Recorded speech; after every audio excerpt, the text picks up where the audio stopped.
அன்பு சகோதர சகோதரிகளை வாழ்த்துகிறேன். இந்த நாளில் ஒரு வேத தியானம் ஓய்வு நாளில் தேவனுக்கு பிரியமான ஆராதனை எது என்கிற ஒரு தலைப்பின் கீழ் 1 சாமுவேல் 15ஆம் அதிகாரம் 22வது வசனம், அதற்கு சாமுவேல் கர்த்தருடைய சத்தத்துக்கு கீழ்ப்படுகிறதை பார்க்கிலும் சர்வாங்க தகனங்களும் பலிகளும் கர்த்தருக்கு பிரியமாயிருக்குமோ, பலியை பார்க்கிலும் கீழ்ப்படிதலும் ஆட்டுக்கிடாக்களின் இனத்தை பார்க்கிலும் செவி கொடுத்தலும் உத்தமம் சொல்கிறாரு. ஏன் இந்த வார்த்தையை சொல்கிறாருன்னா, சவுலுக்கு தேவனுடைய வார்த்தை என்ன தெரியுமா?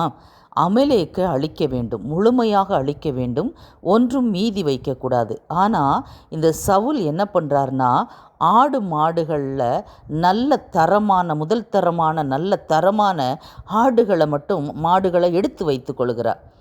இதை பார்த்த சாமுவேலுக்கு ரொம்ப கோபம் வருது. அப்போ ஏன் எடுத்து வச்சிட்ட அப்படின்னு கேட்கும்போது, அது கர்த்தருக்கு பலியிட அப்படின்னு சொல்லி ஒரு சாக்கு போக்கு சொல்கிறான். நம்ம வாழ்க்கையிலும் அப்படி தான் பாருங்களேன். தேவனுக்கு பிரியமில்லாத காரியங்களை செஞ்சுட்டு, இது தேவனுக்காக செய்தேன், இது நல்லதுக்காக செய்தேன் என்று சொல்லி ஆண்டவரையே ஏமாற்றுகிற கூட்டம் உண்டு, இந்த சவுலை போல. அதே போல தான் சவுல் சொல்கிறாரு, அவனுடைய சுயநலத்துக்காக செய்துவிட்டு அவன் சொல்லுகிறான், பலி செலுத்துவதற்காக ஆண்டவருக்காக எடுத்து வைத்தேன் என்று சொல்லுகிறார். உன்னை புரிந்து கொள்ளுங்க, அவன் பலி செலுத்துவதற்கு எடுத்து வைத்திருந்தாலும் தேவனுடைய கட்டளை என்ன? எல்லாத்தையும் அழிக்கணும். அப்படி இருக்கும்போது தேவன் அந்த பலியை விரும்புவாரானா? இல்லை. நம்முடைய வாழ்க்கையிலையும் கீழ்ப்படியவே மாட்டோம் ஆண்டவருக்கு. ஆண்டவருடைய வார்த்தைக்கு கீழ்ப்படிதலே இருக்காது. ஆனால் ஆராதனை செலுத்துவோம், பலி செலுத்துவோம், ஸ்தோத்திரம் செலுத்துவோம், உபவாசம் பண்ணுவோம், ஜெபம் பண்ணுவோம், எல்லாம் செய்வோம். அந்த உபவாசம், அந்த ஜெபம், ஆண்டவருக்கு செலுத்துகிற ஒவ்வொரு காரியங்களையும் தேவன் அங்கீகரிக்க வேண்டும் என்று நினைக்கிறோம். அதாவது லட்சமாக காணிக்கை கொடுப்போம், ஆனால் தேவனுக்கு கீழ்ப்படிய மாட்டோம். எப்படிங்க அங்கீகரிப்பார்?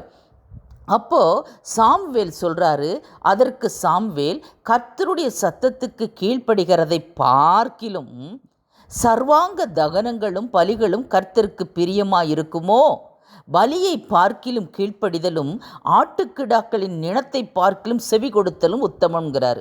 என்ன ஒரு அழகான வார்த்தை! நம்மை இந்த ஓய்வு நாளில் சிந்திக்க வைக்கிற வார்த்தை. முக்கியமாக நல்ல ஒரு பொறுப்பில் இருக்கிற, ஊழியம் செய்கிற மெய்ப்பர்களாக இருக்கிற, குருமார்களாக இருக்கிற, போதகர்களாக இருக்கிற, ஆராதனையை வழிநடத்துகிற ஊழியர்களுக்காகவும் முக்கியமாக பேசுகிறேன்.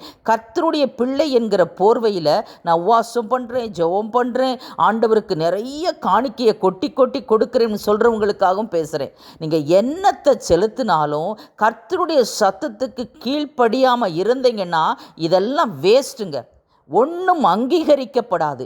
இதைத்தான் சாமுவேல் சவுல்கிட்ட சொல்கிறாரு பாருங்களேன்.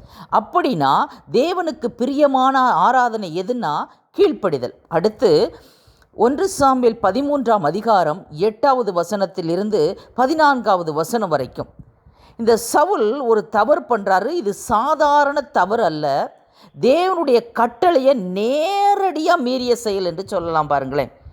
அதாவது கர்த்தருடைய கட்டளை, தெளிவான கட்டளை என்ன? பலி செலுத்த வேண்டியது ராஜாவோட வேலை இல்லை, அதாவது ஆசாரியனுடைய பொறுப்பு. ஆனால் இந்த இடத்துல இந்த சவுல் ராஜா என்ன பண்ணுறாரு? காத்திருக்க முடியலை. நல்லா கவனிங்க, காத்திருக்க முடியலை, அதனால் பலி செலுத்துகிறார். அவசரம். உங்கள் வாழ்க்கையிலையும் காத்திருக்க முடியாமல் சில காரியங்களை நீங்கள் கர்த்தருடைய திட்டத்தை உடைப்பீங்க, தரிசனத்தை உடைப்பீங்க. தேவனுடைய ஊழியர்கள் மூலம், தீர்க்கதரிசிகள் மூலம் கர்த்தர் பேசியிருப்பார், இதை உனக்கு செய்வார், மேலான காரியங்களை செய்வார், கர்த்தருடைய சமூகத்திலே காத்திரு என்று சொல்லியிருப்பார். காத்திருக்க முடியாமல் கர்த்தருக்கு விரோதமான காரியங்களை கையில் எடுப்பீங்க. இந்த சவுலும் காத்திருக்க முடியலை சாமுவேலுக்காக. ஆசாரியனின் பொறுப்பை இந்த ராஜா கையில் எடுக்கிறார். எதனால் கையில் எடுக்கிறார் அப்படின்னா, அவருக்கு பயம். பெலிஸ்தியர்கள் யுத்தத்துக்கு வந்துட்டாங்க. மக்களெல்லாம், இப்போ இஸ்ரவேல் மக்களெல்லாம் சிதறி ஓடி போயிடுவாங்களே என்னை விட்டு. அதாவது 1 சாமுவேல் 13:11 வாசித்து பாருங்க. அவங்கெல்லாம் போயிட்டா நம்ம என்ன செய்வோம்? பெலிஸ்தியர்கள் தாக்க வர்றாங்களே, அழுத்தம் ரொம்ப, ப்ரெஷர் கூடுதல் ஆகுதுங்க. ஜனங்கள் ஓடிட்டா நமக்கு ஜனங்களும் இல்லாமல் போயிடுவாங்க, ஆதரவுக்கு ஆள் இருக்காது. பெலிஸ்தியர்கள் வேற பயங்கர படையோடு வர்றாங்க.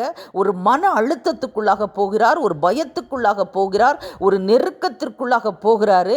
கர்த்தரை நோக்கி பார்ப்பதற்கு பதிலாக மனுஷரை பார்க்குறாரு, மனுஷ கூட்டத்தை பார்க்குறாரு, நெருக்கத்தை பார்க்குறாரு. அந்த பயம், அந்த தீயில், அந்த நெருக்கம், மனுஷ பயம் எல்லாம் சேர்ந்து தேவனுடைய திட்டத்தை மறக்க வைக்குது. பாருங்களேன், நம்முடைய வாழ்க்கையில் ஆண்டவர் நிறைய திட்டங்கள் கொடுத்திருப்பார், தரிசனங்கள் கொடுத்திருப்பார், வாக்குத்தத்தங்கள் கொடுத்திருப்பார். அதை எப்போ மறப்போம்னா, பயம் வரும்போது மறந்துடுவோம், அழுத்தங்கள் வரும்போது மறந்துடுவோம், ஒரு நெருக்கம் பக்கத்தில் நெருக்கம் வரும்போது மறந்துடுவோம். உன்னை புரிஞ்சுக்கோங்க, இந்த பயமும் நெருக்கமும் அதிகரிக்க அதிகரிக்க தேவ திட்டம் உங்களுக்கு ரெடியாகி முடிகிற நிலைமைக்கு வந்துருச்சு, பந்தி ரெடி ஆயிருச்சு. எனவே தான் இவ்வளோ பயமும் நடுக்கமும் வருது.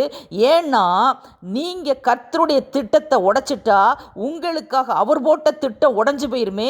இது சாத்தானின் ஐடியா. நீங்கள் நல்லா புரிந்து கொள்ள வேண்டும். பாருங்களேன், இங்கே என்ன ஆச்சுன்னா, சாமுவேல் வர கால தாமதம் ஆகிக்கொண்டே இருக்கிறது. இவனுக்கு பயம், அடுத்து அவசரம். சாமுவேல் இன்னும் வரலையே, தாமதம் ஆகிக்கொண்டு இருக்கிறது. தேவன் கொடுக்கும் தாமதம் எதற்கு தெரியுமா?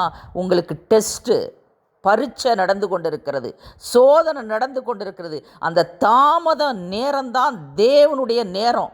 தாமதத்தின் நேரம்தான், தாமதத்திற்கான நேரம் அந்த சோதனை. உங்களுக்கு டெஸ்ட்டு நீங்கள் எழுதிக்கிட்டு இருக்கிறீங்க.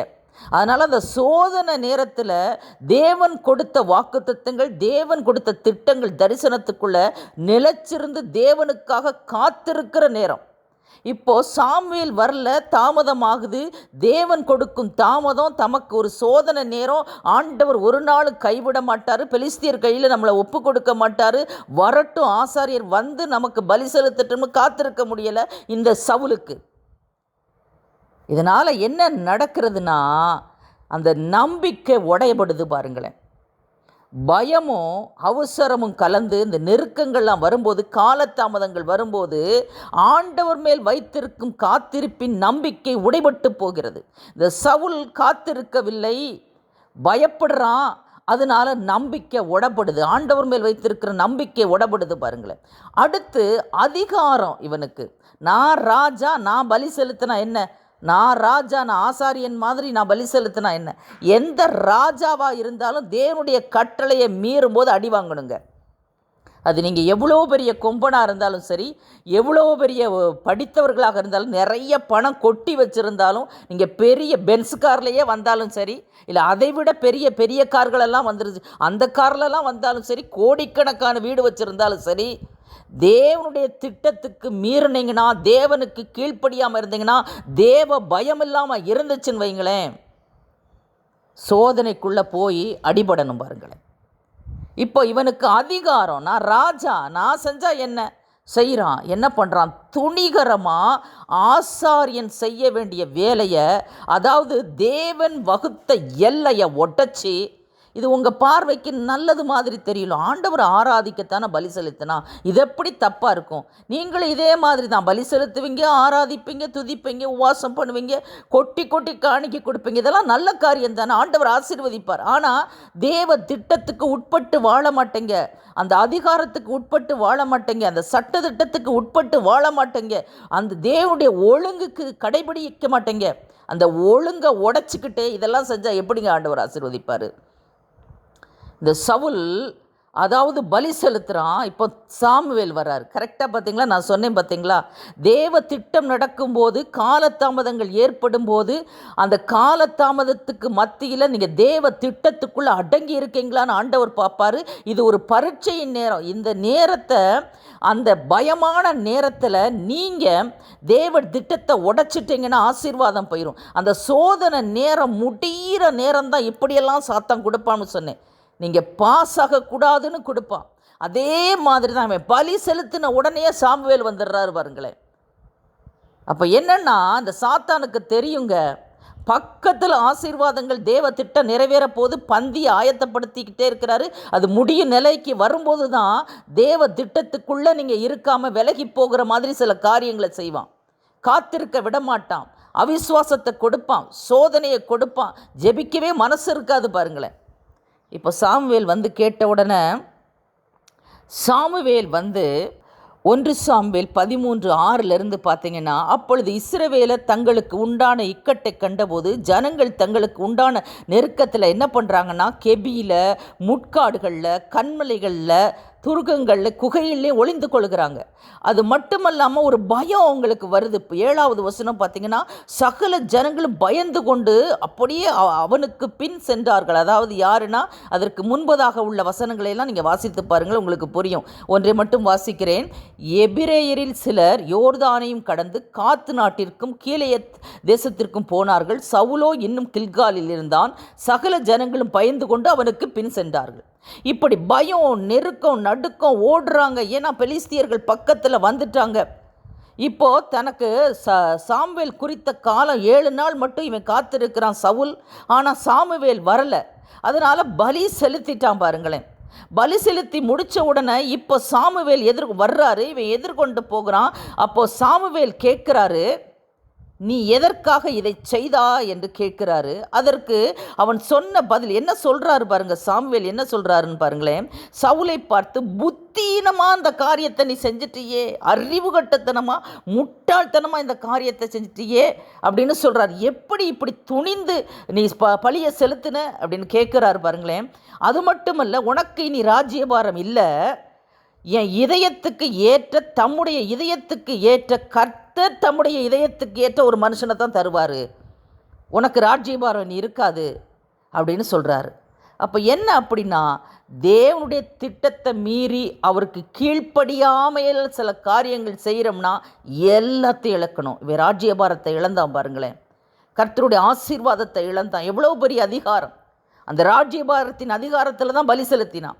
அப்போ நீங்கள் எவ்வளோ பெரிய ஆளாக இருந்தாலும் கர்த்தருடைய திட்டத்துக்கும் அவருடைய வார்த்தைக்கும் செவி கொடுக்காமல், கீழ்ப்படியாமல் நீங்கள் என்ன தான் செஞ்சாலும், பலி செலுத்தினாலும், காணிக்கை கொடுத்தாலும், உபவாசம் பண்ணாலும், ஆராதனை செய்தாலும், வாரம் சர்ச்சுக்கு ஓடினாலும், 24 மணி நேரம் சர்ச்சிலேயே கிடந்தாலும் அது தேவனுக்கு பிரியமான ஆராதனை அல்ல.